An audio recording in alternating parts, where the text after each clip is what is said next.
According to ESPN, we have the 32nd ranked NFL coaching staff. And if you're wondering, that's last because there's only 32 teams in the NFL. I know what you're expecting. You're expecting me to come on here and tell you why that's maybe not the case. Maybe I'm going to get angry. Maybe I'm going to scream and yell. I'm going to rant. I'm going to do a lot of pointing into the camera. And I'm going to tell you, I'm going to be like, can you believe this? Can you believe ESPN did this to us? I might do a little bit of that. But before I get into the article that talks about how not great our coaching staff is, I want to come at this from a logical point of view. Yes, ESPN ranked our coaching staff last. Here's the thing. Somebody has to be last, right? And it makes sense if you're just looking at it broad strokes. The picture in front of you. Interim head coach, very good defensive coordinator, offensive coordinator that wasn't the first choice of the interim head coach. I understand why some people would say they are by default the worst coaching staff because they've yet to show as a collective unit how good they're going to do.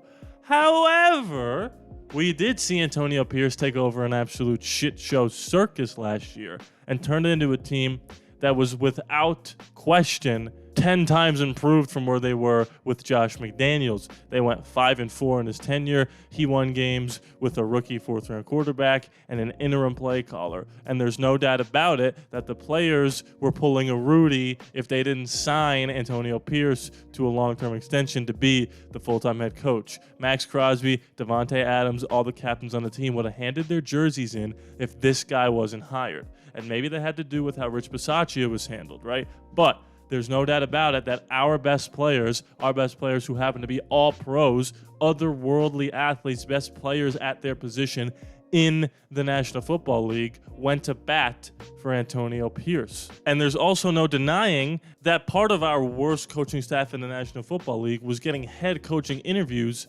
in Patrick Graham. He was a finalist for the head coach of the Seattle Seahawks position. Fortunately for us, and unfortunately for him, he didn't get that job, and he came back to lead what is now one of the best defenses in the league. Luke Getsy, I get it.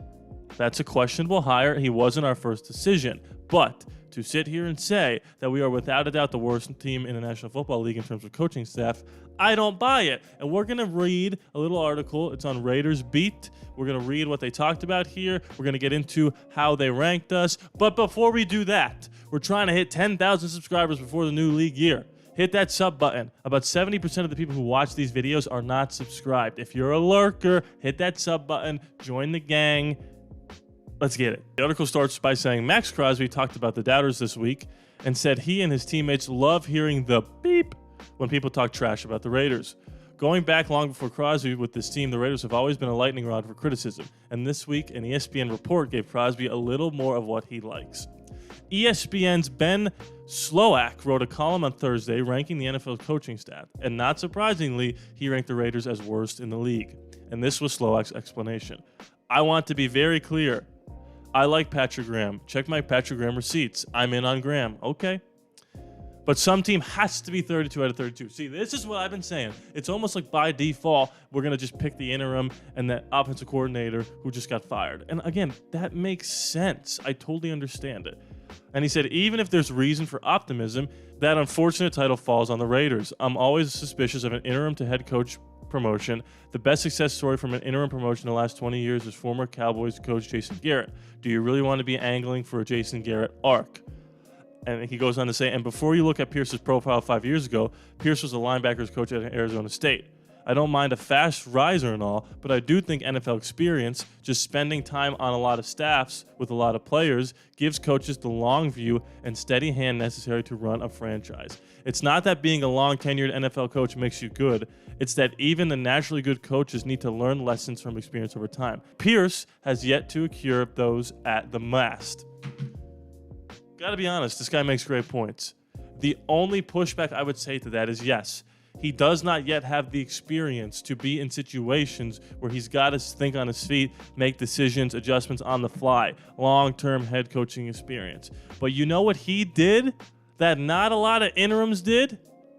He got guys like Marvin Lewis, like Tom Coughlin, like Norv Turner, like Joe Philbin to come in and help him fast track his mental ability to learn the coaching position at a rapid rate. And I don't know if this is the end of the article, but this is not something that is mentioned by a lot of people when doubting Antonio Pierce. He knows what he doesn't know, which is one of the best attributes you can have, not just in sports, but in life. And he has surrounded himself with people who are able to help him make these decisions. I love seeing guys like Marvin Lewis on the sidelines. All right, Marvin Lewis isn't Bill Belichick, but he's had success winning the division in the AFC North, making it to multiple divisional rounds in the playoffs, which is something Antonio Pierce has yet to do.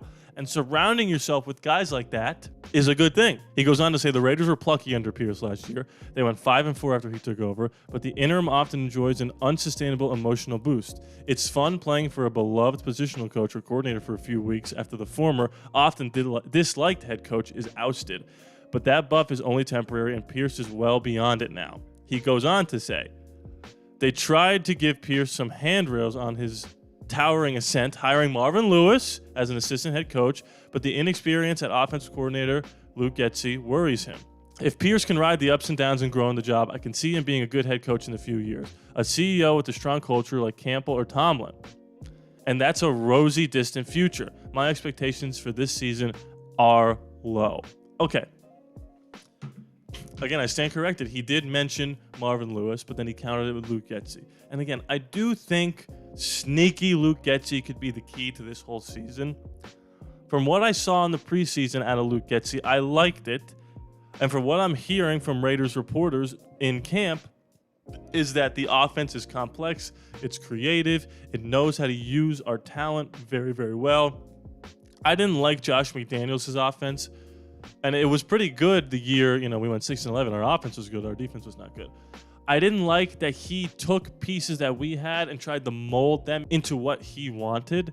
This seems like AP told Luke Getsy, take the guys that are already molded for what they do well and make an offense that puts them in the best position to succeed. It's not Derek Carr beat Tom Brady. It's Gardner Minshew who's going to roll out, so let's have a lot of movement and pre-snap motion and make the pocket roll to the right, roll to the left. It's going to come down to, can Luke Getsy make sure that our offense, which has a bunch of healthy studs ready to run wide open, can he turn this into a consistent, well-oiled machine? And I think from what I've seen so far with the vanilla offense in the preseason, he is scheming guys wide open. Then it's going to come down to Gardner Minshew and maybe Aiden O'Connell. If he plays a few games this season, can they just be that point guard and distribute the ball? Raiders Beat now goes on to say, there is a strong expectation that the Raiders will have one of the better defenses in the league this year, but it will be interesting to see how the offense responds in its first season under Luke Getsy.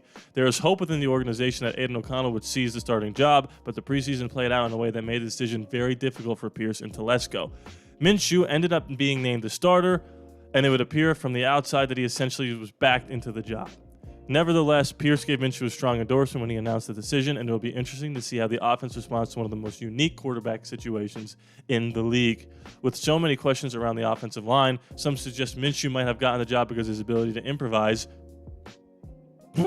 when plays break down. With Khalil Mack and Joey Bosa waiting for the Raiders in Week 1, the idea does make a little sense. And that's what I said. I don't really think they gave the quarterback job to the better position player in terms of Aiden O'Connell being the better quarterback.